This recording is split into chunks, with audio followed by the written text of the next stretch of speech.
तो बच्चों आज की क्लास हमारी हम तुगलक खानदान से शुरू करेंगे। ये दिल्ली सल्तनत का सबसे अहम और सबसे लंबा खानदान है। सबसे तवील अरसे तक दिल्ली पे जो हुकूमत करे वो थे तुगलक खानदान। तो सबसे पहले मैं पिछली क्लास का थोड़ा सा बता देता हूँ। हम लोगों ने पिछली क्लास में खिलजी खानदान को देखा।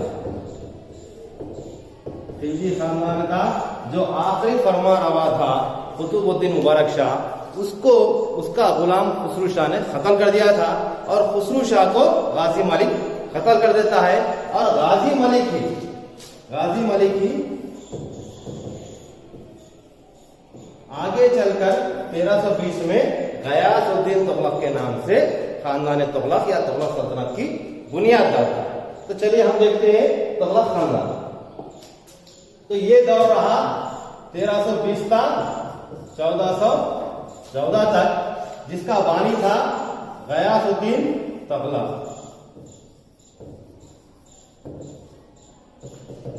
जो 1320 था 1325 तक। तो तुगलक खानदान का जो सबसे इब्तदाई हुक्मरान था, जो उसका बानी था, वो था गयासुद्दीन तुगलक, जो गाजी मलिक के तौर पे खिलजी खानदान में काम करता था। खिलजी का खातिमा करके 1320 में बादशाह बन गया। बादशाह बनने के बाद ये काफी मुख्तसर अरसे तक सिर्फ 5 साल तक हुकूमत कर सका, लेकिन बड़ा रहमदिल इंसान था। इन्हें अपने सुल्तान बनने के बाद इसका एक कमांडर था जूना खान, जिसको हम तारीख में मोहम्मद बिन तुगलक के नाम से याद करते हैं। यानी कि मोहम्मद बिन तुगलक का पुराना नाम क्या है? जूना खान मोहम्मद बिन तुगलक था। इसको क्या करा, बादशाह बनने के बाद जुनूब की मुहिम की तरफ भेजा। यानी कि जुनूब की मुहिम से मुराद अगर ये हिंदुस्तान है तो इस इलाके की मुहिमात पे मोहम्मद बिन तुगलक को भेजता है। और मोहम्मद बिन तुगलक यहाँ आकर काकतीयास को शिकस्त देता है और तेलंगाना इलाके को फतेह कर लेता है। तेलंगाना इलाका फतेह होने के बाद तेलंगाना का नाम सुल्तानगढ़ रखता है। तो याद रखिए, तेलंगाना को जीतने के बाद तेलंगाना का नाम क्या किया मोहम्मद बिन तुगलक? सुल्तानगढ़।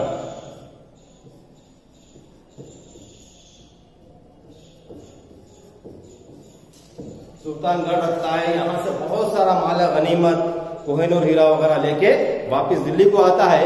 इसी दौरान इसके चंद मुखबिरों से गयासुद्दीन तुगलक को पता चलता है कि बंगाल में काफी ज्यादा मालो दौलत है, लिहाजा अगर वहां हमला किया जाए, उसे जीत लिया जाए तो बहुत सारा माल गनीमत हमें मिल सकता है।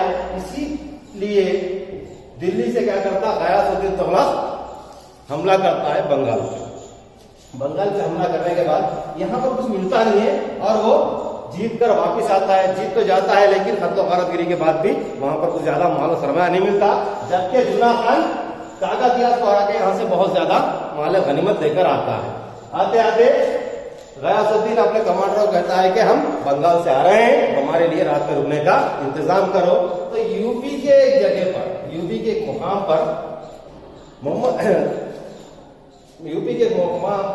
बिन तुगलक अपने बादशाह के लिए एक महल बनवाता है रुकने के लिए। वो महल होता है लकड़ी का महल। जब बादशाह शाम को ठहरता है तो हादसाती तौर पे या इत्तेफाकी तौर पे वो महल जो है ढह जाता है, गिर जाता है, जिसके नतीजे में 1325 में गयासुद्दीन तुगलक का इंतकाल हुआ। अब इसके पीछे एक कहानी है, छोटी सी सुनाता चलता हूं कि कुछ लोगों का ख्याल है कि साजिशन ही ये मोहम्मद बिन तुगलक गयासुद्दीन तुगलक को कत्ल कर दिया होगा। कुछ का ख्याल है कि इस जमाने में एक सूफी बुजुर्ग थे निजामुद्दीन औलिया।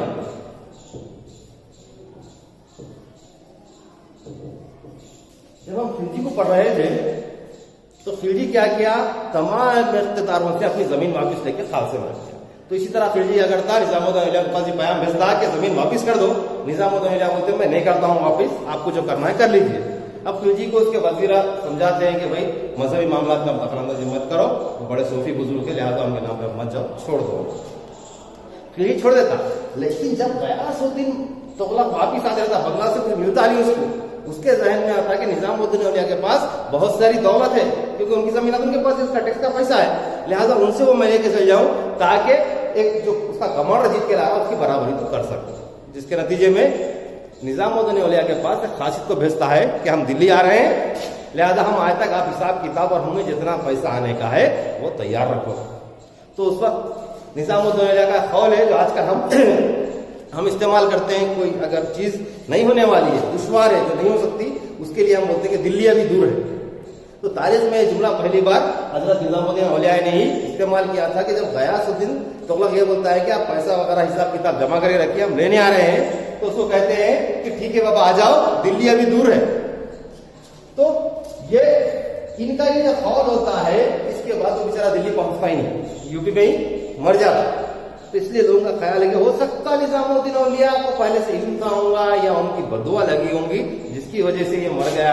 मोरिखीन का ख्याल है कि मोहम्मद बिन तुगलक ही वो जो महल बनाया साजिश के तहत बनाया जिसकी वजह से वो मर गया। मजमूई तौर पर यहाँ पर 1325 में जो है गयासुद्दीन तुगलक की मौत हो जाती है। अब इसके बाद आ गया ये इसके बाद का दौर है 1325 से 1351। 1325 से 1351 का जो दौर है वो मोहम्मद बिन तुगलक का।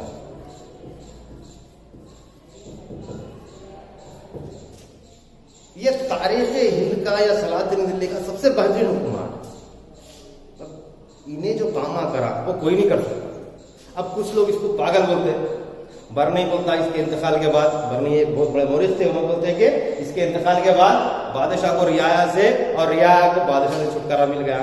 बदायूं बोलता कि भाई बहुत मुमताज फितरत का हामिल था, लेकिन इसकी तख्त पोशी से ही यानी कि इसकी इब्तिदा से ही इसका दवाशीर हो गया था, लेकिन बहुत काबिल आदमी था। इसकी काबिलियत तो आप अंदाजा कीजिए कि उस दौर में ये 26 जबानों पर उर्दू रखता, 26 जबानें जानता था। इसके साथ साथ ये दिल्ली सलातीन का पहला या वाहिद हुक्मरान था जिसने अदब, मजहब और बहुत सारे उलूम में अपने आप को काबिल बनाया था। इन्हें अदब और लिटरेचर में पढ़ता था, 26 जबानों पर उर्दू रखता था उस दौर में। इन्हें अपने वक्त से आगे था, इसकी जो स्कीमात थी बहुत मुयस्सर थी, लेकिन उस वक्त के लिए नहीं थी। तो तमाम तौर पर तारीख में इसको है कोई लोग पागल बादशाह बोलते हैं, कोई लोग ज़हीन बोलते हैं। हमारे पास भी आजकल घरों में या किसी इंस्टीट्यूट में जब कोई ऐसे काम करता है जिसको अमली जमा नहीं पहना था, तो हम उसको बोलते क्या तुगलक की पॉलिसियां हैं। तो चंद एक पॉलिसियां जैसे हैं कि हमारे पास हाल में नोटबंदी हुई थी, तो ये तुगलक साहब भी नोटबंदी कर दिए थे। जब कहीं बंदी करे थे, कहीं चेंज करे थे, दिल्ली से देवगिरी को ये अपनी राजधानी बदले थे, दवाबों पे टैक्स लगा दिए थे, खुरासान पे हमले की तैयारी करे थे। इस तरह इनकी बहुत सारी चीजें ऐसी स्कीमात है जिनमें सिर्फ इनको नुकसान हुआ और वापस लेना पड़ा। इस वजह से हम इसको तारीख में कुछ लोग ज़हीन बादशाह बोलते, कुछ लोग इसको पागल बादशाह बोलते। तो चलिए देखते हैं मोहम्मद बिन तुगलक का दौर तफसील से।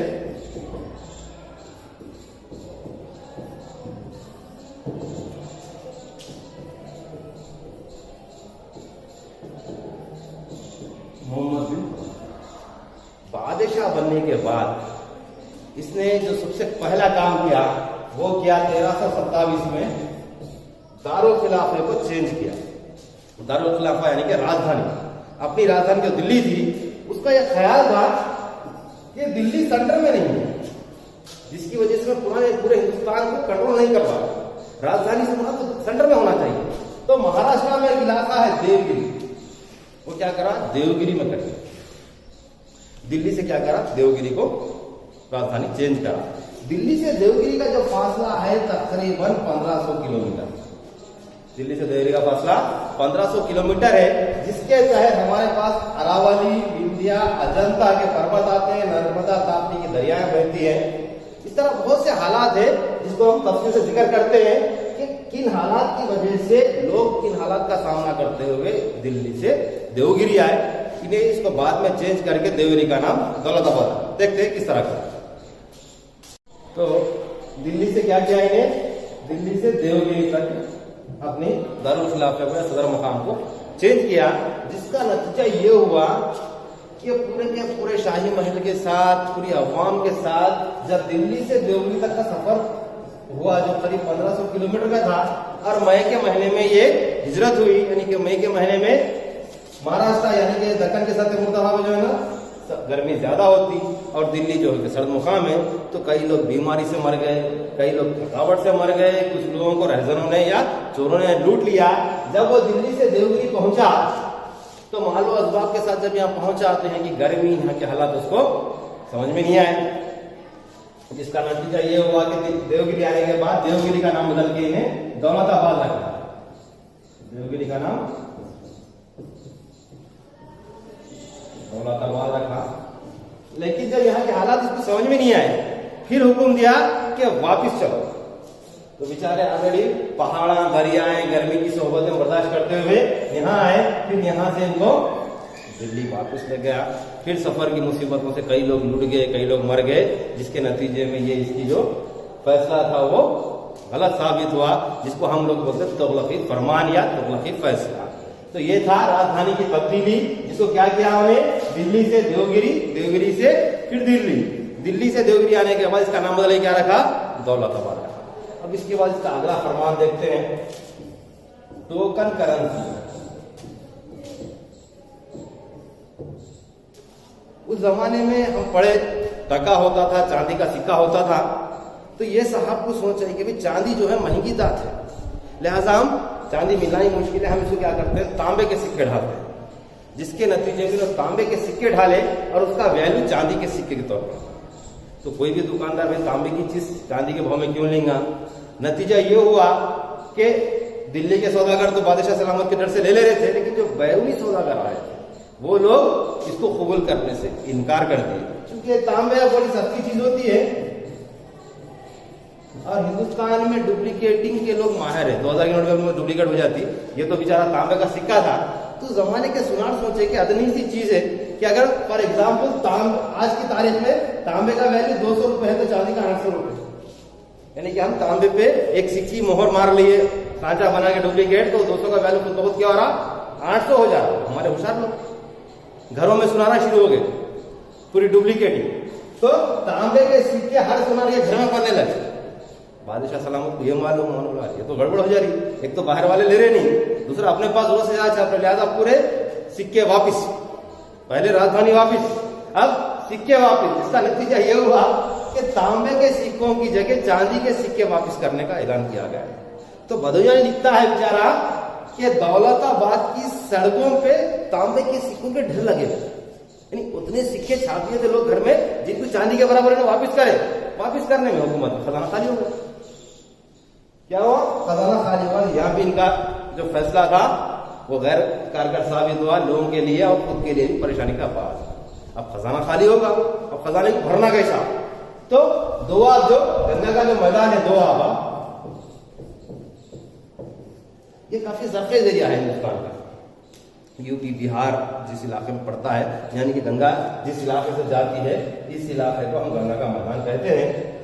ये काफी जरखेज इलाका है। तब सोचे कि पैसा लेंगे कहां से, तो चलो किसानों का टैक्स बढ़ाया जाए, क्योंकि जरखेज इलाका है। ये तीसरा हिस्सा है इनका, ये तीसरी स्कीम। तो गंगा के इलाके पे क्या करें, किसानों पर टैक्स बनाए, बढ़ा दिया। अब इनकी इतनी बुरी हालत थी या इतने बदनसीब थे कि जिस साल टैक्स बढ़ाए उसी साल कहत आ गया, यानी कि बारिश कम हो गई। अब क्या करेंगे, अब बादशाह सलामत का हुक्म है, तो इनके जो चमचे चेले थे, जो जागीरदार थे, रिश्तेदार थे, वो बेचारे तो वसूली कर रहे किसानों से। कई किसान मर जा रहे, कई भाग जा रहे, अफरा तफरी का माहौल हो गया, बगावतें हो जा रही। देखिए हो रहा क्या है, भैया किसानों का पैसा नहीं है, नौबत से वसूल कर रहे, जिसके नतीजे में किसान तकलीफ में या तो मर जा रहे हैं या तो बगावत कर रहे, जिससे सल्तनत में अफरा तफरी का माहौल होगा। तो फिर बोल रही है तो बड़ी गलत बात होगी, लिहाजा टैक्स माफ कर दो, अपन उनको लोन देंगे। यानी कि बादशाह सलामत खुद किसानों को लोन दे रहे थे तुखुम रेजी के लिए, काश्त के लिए। अब सरकारी खजाने से बादशाह साहब क्या करे, किसानों को लोन दिए। इस लोन देने और किसानों की बेहतरी के लिए एक अलहदा महकमा कायम करे। आज हमारे पास इरिगेशन है, उस जमाने में मोहम्मद बिन तुगलक साहब एक दीवाने कोही,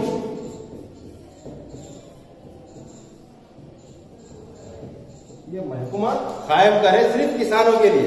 यानी कि नरेंद्र मोदी साहब क्या करे थे, हमारे पास किसानों के लिए एक कानून ला लिए थे, बहुत अच्छा था कानून हमारे लिए। किसानों को समझ में नहीं आ रहा था, बेचारे रोड पे बढ़ गए। नतीजे में क्या करे, उस वापस ले लिए, ले लेके बोले जान दो भाई, हो गया टैक्स खत्म कर दो, अब आप लोग उठ जाओ, मैं तुम्हारे को फिर रैत बंधु में पैसे तो इधर केसीआर साहब भी दे रहे, उधर मोदी साहब भी दे रहे, किसानों को खुश करते जा रहे। तो ये स्कीम हुई कि पहले टैक्स बढ़ाए, टैक्स बढ़ाने के बाद लोन दिए, लोन देने के बाद लोन की माफी के लिए एक नया महकमा कायम करे जिसे दीवाने को ही कहा जाता है।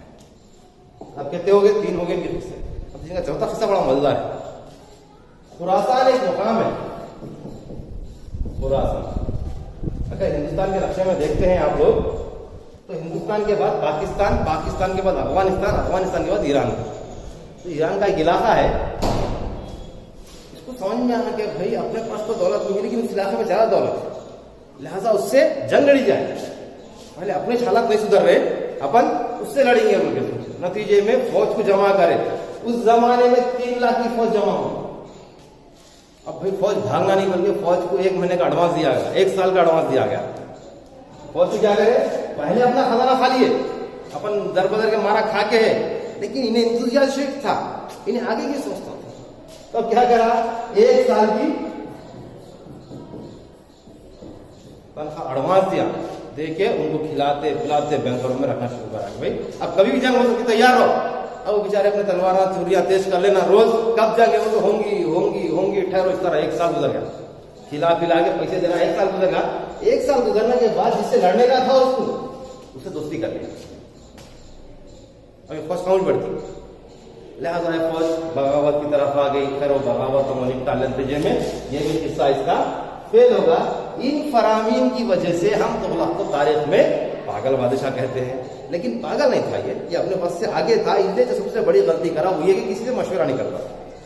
भाई मशवरा करे तो बोलते थे भाई ऑलरेडी वहां कहे थे टैक्स तो बड़ा बोलते, मशवरा करा तो बोलते थे वहां गर्मा का मौसम रहता है, भाई अब तो और गर्मी होती है सभा में कुछ तो ही बोलते, लेकिन उन्हें किसी से मशवरा नहीं करता था। इसलिए उसकी तमाम स्कीमें यहाँ पर फेल हो गई और आखिरकार सन 1351 में बेचारा अल्लाह को प्यारा हो गया।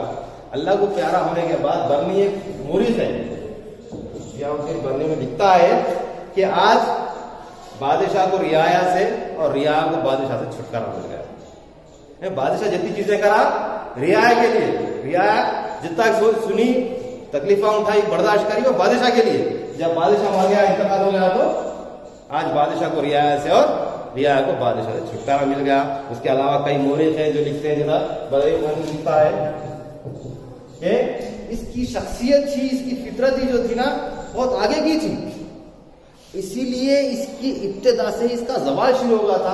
और इसके दौर में दिल्ली सल्तनत में आप देखेंगे तो ऑलरेडी दिल्ली सल्तनत के बीच के हिस्से जो है ना खत्म हो जा रहे थे। जैसा कि ये हिस्सा है, यहाँ पर विजयनगर सल्तनत कायम होगी थी, ये हिस्सा है यहाँ पर बहमनी सल्तनत कायम होगी थी।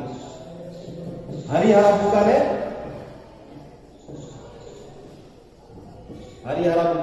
विजयनगर सल्तनत कायम करी और हुसैन गंगू ने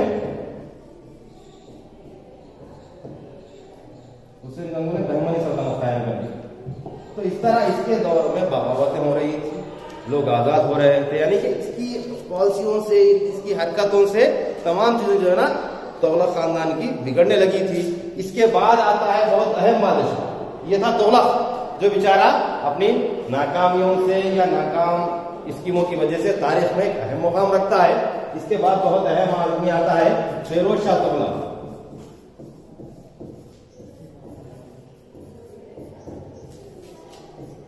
जो 1351 से 1388 तक। इस तरह मोहम्मद बिन तुगलक का खातिमा हुआ। मोहम्मद बिन तुगलक के बाद आता है फिरोज शाह तुगलक, जो 1351 था 1388 तक।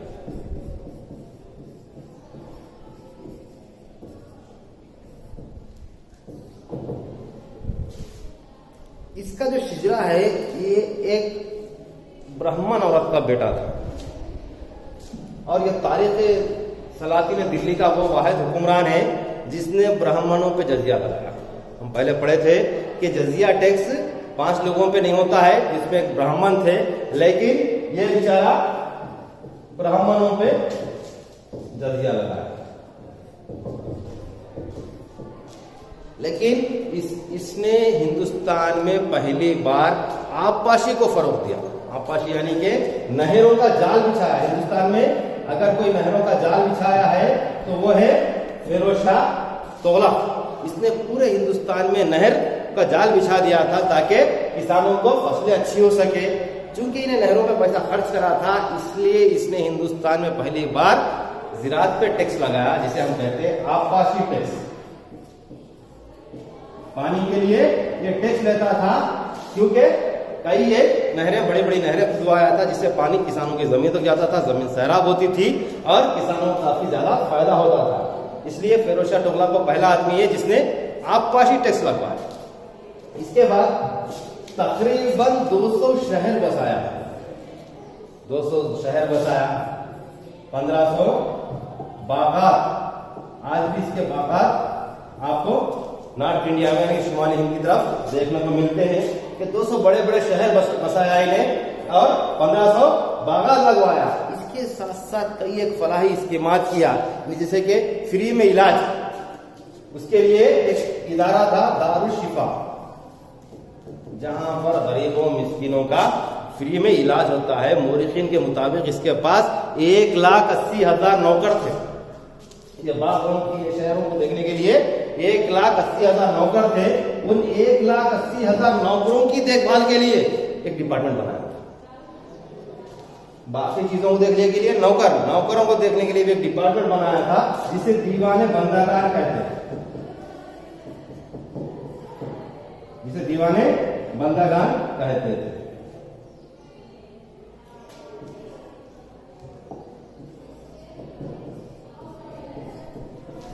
1,80,000 नौकरों की निगरानी के लिए, उनकी सहायता वगैरह कामों को देखने के लिए दीवाने बंदागान होता था। एक दफा कुतुब मीनार पे बिजली गिरी थी। हम तारीख में पढ़े कि कुतुबुद्दीन ऐबक जो है कुतुब मीनार की इब्तिदा करा था, शमसुद्दीन इल्तुतमिश इसको मुकम्मिल करा था। लेकिन यह कुतुब मीनार की तामीर में एक तीसरा हाथ भी आपको यहाँ पर मिल जाता है। पहले ऐबक, उसके बाद इल्तुतमिश, तीसरा आदमी है फिरोज शाह तुगलक, जिसने इसकी मरम्मत करवाई, इसको फिर से सही करवाया बिजली गिरने के बाद। तो ये था मोहम्मद बिन फिरोज शाह तुगलक। इसके साथ साथ इन्हें अशोक के जो खुतबात थे उसको दिल्ली मंगवाया, दिल्ली में रखवाया। ये बहुत बड़ा कारनामा है। अशोक के जो खुतबात है वो दिल्ली मंगवाया। इसकी मजहबी रवादारी को देखते हुए, इसकी तरक्की को देखते हुए, इसके लोगों से, आसपास के लोगों से दोस्ताना ताल्लुकात को देखते हुए हम इसे दिल्ली का अकबर भी कहते हैं। दिल्ली सल्तनत का अकबर फिरोज शाह तुगलक को कहा जाता था। तो ये थी फिरोज शाह के कारनामे, जिसने सल्तनत को फिर से मोहम्मद बिन तुगलक के वाकयात के बाद से फिर से सुधारा। इसका 1388 में इंतकाल हो गया। इसके बाद नसीरुद्दीन जो है 1388 में सुल्तान बना। लेकिन ये कोई ज्यादा मशहूर या ज्यादा कारामत बादशाह नहीं था, ये नायल बादशाह था। इसके साथ किस्मत के साथ और एक चीज क्या होगी, 1399 में मंगोल हमला करे हिंदुस्तान, पंजाब के इलाके पे मंगोल हमला करे। तैमूरलंग जो मंगोल बादशाह था, ये मंगोल या तैमूरलंग वही है जिसकी नस्ल से मुगल शाह हैं, बाबर अकबर वगैरह जो हैं इसी तैमूर नस्ल से हैं। तो 1399 में तैमूर ने हमला किया हिंदुस्तान पर और इस नसीरुद्दीन शाह को खत्म कर दिया। यहां से तुगलक खानदान का खातिमा हो गया, तुगलक खानदान खत्म हो गया। तो अभी तक कितने खानदान पढ़ लिया, गुलामान हो गया, खिलजी होगा, तुगलक हो गया, 3 खानदान पढ़ लिए। तो 1399 में तैमूर आया। तैमूर आके हमला करने के बाद पंजाब के गवर्नर थे खिजर खान। खिजर खान को इस इलाके का सूबेदार बना के चला गया। खिजर खान को इस इलाके का सूबेदार बना दिया और यहां से शुरू होती है सैयद खानदान की इब्तिदा। अभी तक 3 खानदान हो गए थे, अब ये चौथा खानदान है सैयद खानदान, जिसका दौर बहुत छोटा और मुख्तसर था। 14 से 1451 तक। इसमें 3 बादशाह हुए। कितने बादशाह हुए? 3।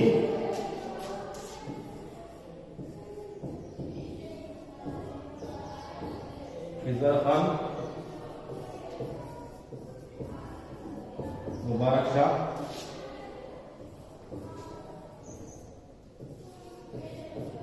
अलाउद्दीन। ये 3 बादशाह गुजरे हैं, इन्होंने कोई खातिर काम नहीं करे, एक के बाद एक खत्म होते चले गए और इसी तरह 1445 में इनका खानदान खत्म हो गया। इसके बाद तारीख हिंद के सलातीन दिल्ली का आखिरी जो दौर है, आखिरी जो खानदान है वो खानदान आता है लोधी खानदान। लोधी खानदान में भी 3 अहम हुक्मरान गुजरे हैं। बहलुल लोधी,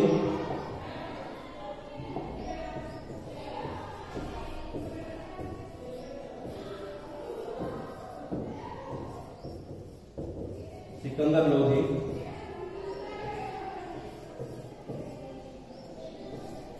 और इब्राहिम लोधी। लोधी खानदान में ये 3 अहम हुक्मरान गुजरे हैं। इसका बानी था बहलुल लोधी, सिकंदर लोधी।